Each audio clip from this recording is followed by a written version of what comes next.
All right, guys, welcome to Unit 10, Lesson 1. We're beginning our introduction to trigonometry. We're going to be spending 3 units on trigonometry. So this first unit will basically be focusing on the basic mechanics of trigonometry. The second unit will focus on graphing trigonometric functions. And the third one will deal with some more abstract and complex types of trigonometric analysis type problems. So we're going to be breaking this up, like I said, into 3 different units. This is our first unit, Lesson 1. So let's begin. Today we're going to introduce you to the basic definition of what trigonometry is. Then you're going to learn what an angle in standard position is and what its components are. And then we'll talk about how to sketch and calculate angles that are in standard position. So what is trigonometry? Trigonometry is basically the study of how the angles of a triangle are related to the sides of that triangle, hence the name trigonometry. This little picture here kind of captures the heart of most of trigonometry right here. We've got triangles, we've got circles, we've got that sine, cosine, tangent thing going on. Circles make their way into this, and we'll talk about something called the unit circle today, actually. But that's what trigonometry is. Both triangles and circles are a very useful and practical type of geometric reality that are very useful in real life, and so this gets a study of its own known as trigonometry. So what is an angle in standard position? Well, this is an angle in standard position. The vertex of that angle is at the origin, and an angle always has 2 sides to it, right? The initial side is the one that's always going to be on the right side of the positive x-axis, and the terminal side will always be the other one, okay? Now that could be anywhere. This arrow here indicates the angle that exists between these 2 sides, and so that's the actual angle there. But a standard position angle is one whose vertex is at the origin and their initial side is on the positive x-axis, okay? And that's what we call a angle in standard position. So there's a nice little website to kind of help us visualize it. So here's my y-axis and here's my x-axis, and then over here the side that I'm moving is the terminal side because that's where the angle stops. And this side over here is the initial side because that's where the angle starts. Now that's a 48-degree angle there. And as you guys can see, as I move it around, the angle gets bigger. And we can even go past 180, end up with angles that are like more than 180. Like full circle, for instance, you guys know would be 360 degrees. And so that is an angle in standard position. So basically an angle in standard position, just when you take an angle and you put it in the x and y plane where the vertex is on the origin and one side is on the x-axis. Now, let's talk about positive versus negative angles. Positive angles are those angles that are going in a counterclockwise direction. So notice the arrows pointing this way. That's counterclockwise, meaning the opposite way that the hands of a clock move. Those give positive angles. Negative angles happen whenever you move your terminal side in a clockwise direction, okay? So for instance, if this was like a 30-degree angle right here, then this one down here would probably be a negative 30-degree angle because it went down instead of up, okay? So that is how you get positive and negative angles in standard position. Now, we're going to talk about a very important tool in the study of trigonometry known as the unit circle. And there's a handout included in the notes for today, so you might want to get that out and have it ready. All right, so this is the handout for the unit circle I want to share with you. Now, the reason this is such an important tool is basically it's like a reference chart, if you will, that shows you the relationships between all these coordinates and the angles on the circle, and it's going to be something that helps us solve trig equations a little bit later on and all kinds of stuff. So this is like one of the most important tools there are in trigonometry.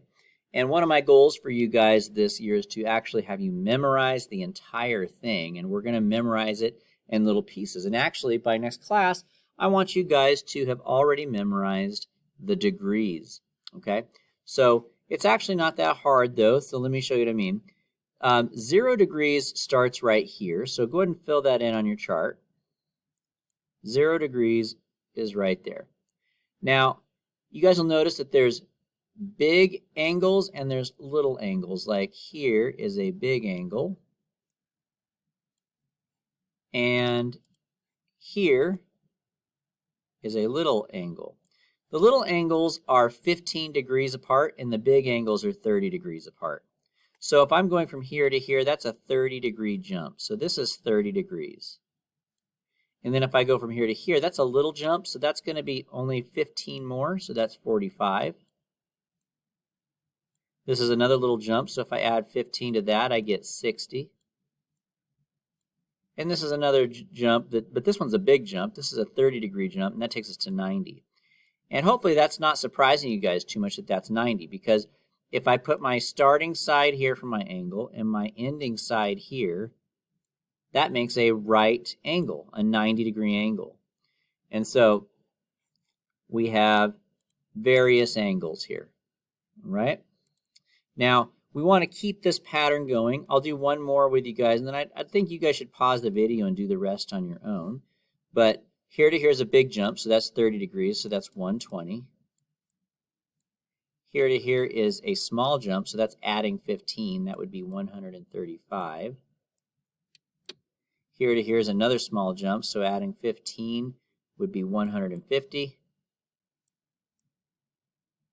And then here to here is a big jump, so that's adding 30, which is 180. Now, once again, that makes sense. You guys know what a 180-degree angle is, right?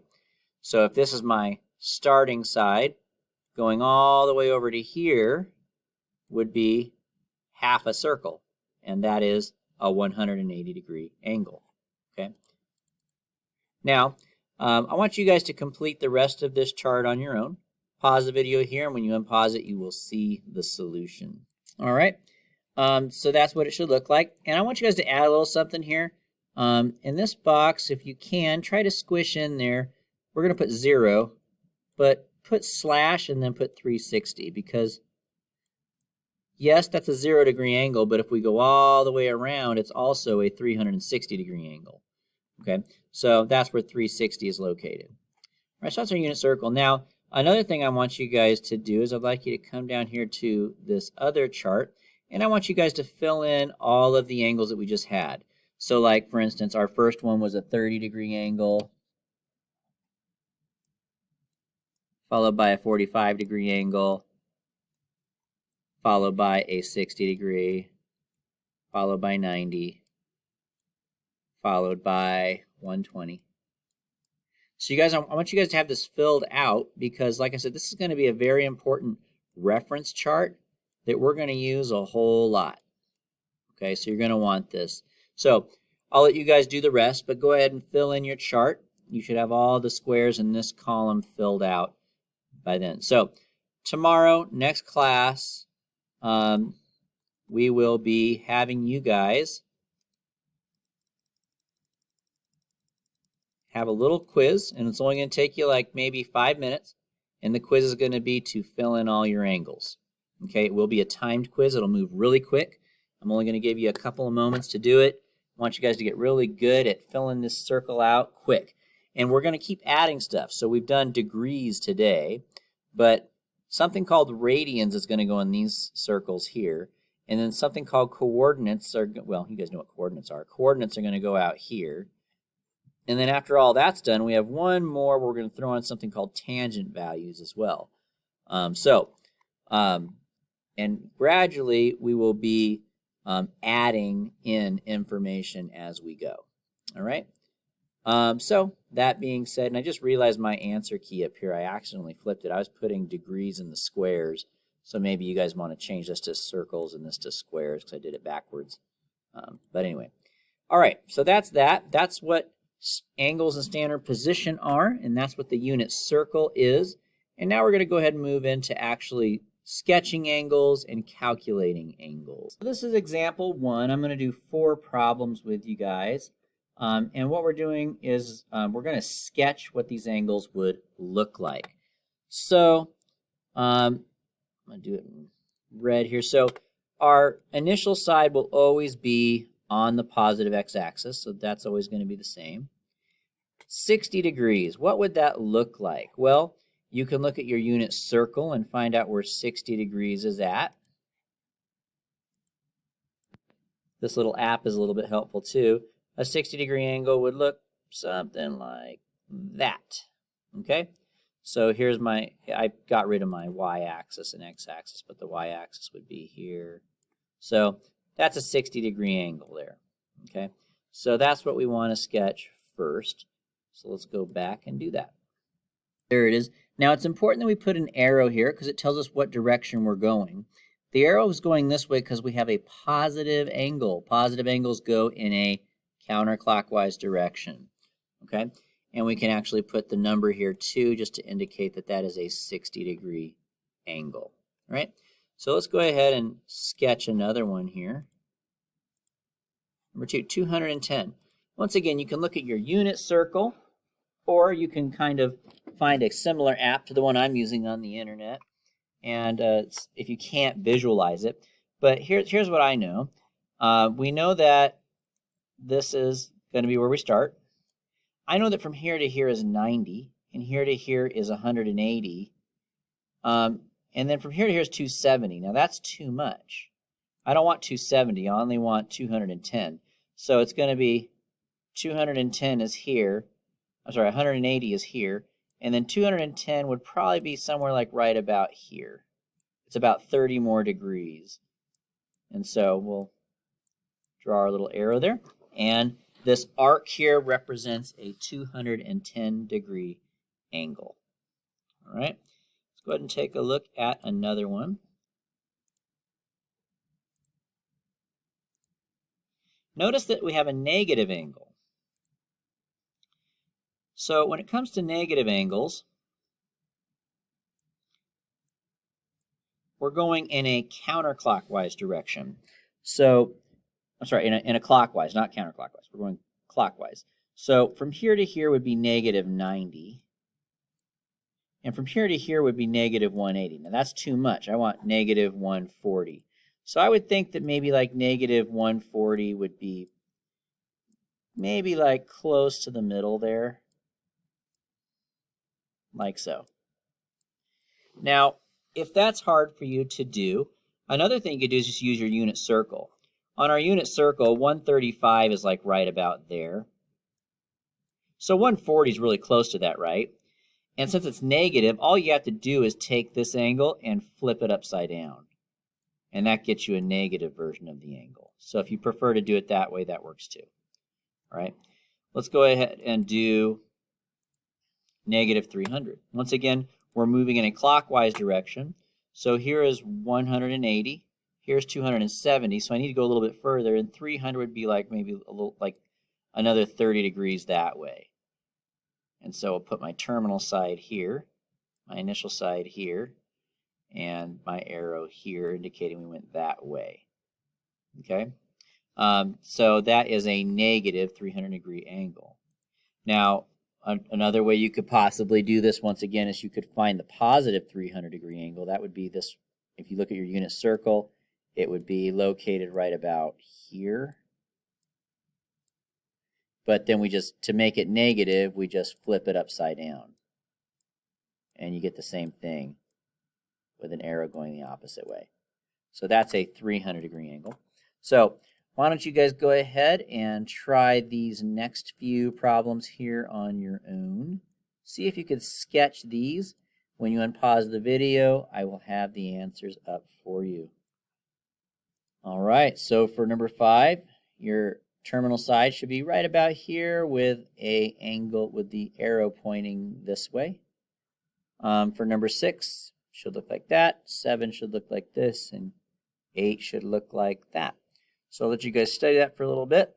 Let's go ahead and move on to our next set. On the next set, we're going to calculate angles instead of sketching them. All right, so here is example 2. I'm going to do a couple problems like this. So our goal here is to figure out what this angle is right here, this red one, which I'm highlighting in green.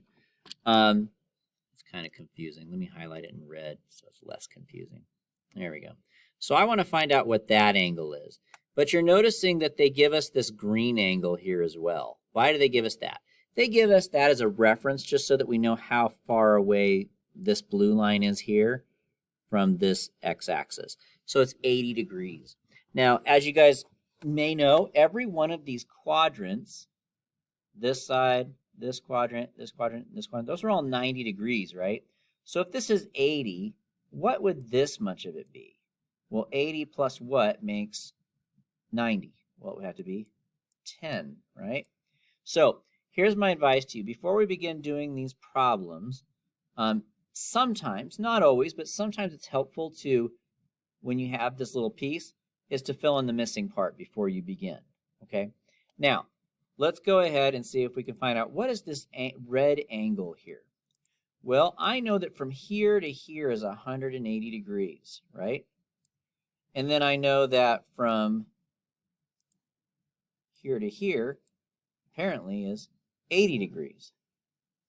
So that red angle is 180 plus 80. And if I just put those together, then I can find out that the total angle is 260 degrees. Okay? Now, notice that we're going in a counterclockwise direction, so it's a positive 260 degrees. Got to pay attention to that. All right, let's go ahead and take a look at this one. We've got another 80-degree reference here, which means that this little piece is 10. Now my goal is I want to figure out what is this red one here. Well, I know that from here to here is 90, and I know that this little gap left over is 10. So it's 90 plus 10, which is 100. And once again, we are moving in a counterclockwise direction, and therefore this is a positive angle measure. Let's go ahead and take a look at another example. All right, so on this one, my reference angle here is 50. So 50 plus what would give me 90 degrees? 50 plus what would give me 90? Well, this piece right here must be 40, because 50 plus 40 is what makes 90. Now let's go ahead and find our red angle here. So from here to here is 180, from here to here is 90, and then from here to here is 50. So we have 180 plus 90 plus 50. Putting all three of these together, what do we end up with? 320, I believe. But notice that we're going in a clockwise direction, which means that my answer is a negative angle. So you want to keep that in mind, okay? Let's go ahead and take a look at number 12. So again, my reference angle here is 80, so this missing piece is 10. From here to here is 90, and then this little piece that's left over is 10. So we have 90 plus 10, which is 100, but it's going in a clockwise direction, so it's a negative 100 degrees. All right, so that's calculating angles from a picture. Let's have you guys try a couple of these. Go ahead and pause the video and see what you guys get. When you unpause it, I will have the solutions up and available for you. All right, here are the answers. Now, I think the hardest one is number 1, actually. They tell us that from here to here is 160. Well, what would this piece have to be? Well, we know that this whole thing here, from here to here, that's not 90. This is actually a half circle. This is 180. So what would this little pink piece have to be in order for this to add up to 180? Well, it would have to be 20. And that just so happens to be the angle that they want right here. It's just that much of it. It's 20. Now the thing is, though, that's a clockwise direction, and so it's a negative 20. As for this one here, we have 90 plus 85. That's 175. For this one, we would, knowing that this is 30, this would have to be 60 up here in order to make our full 90-degree angle on this left side here. And so we have 90 plus 60, which is 150.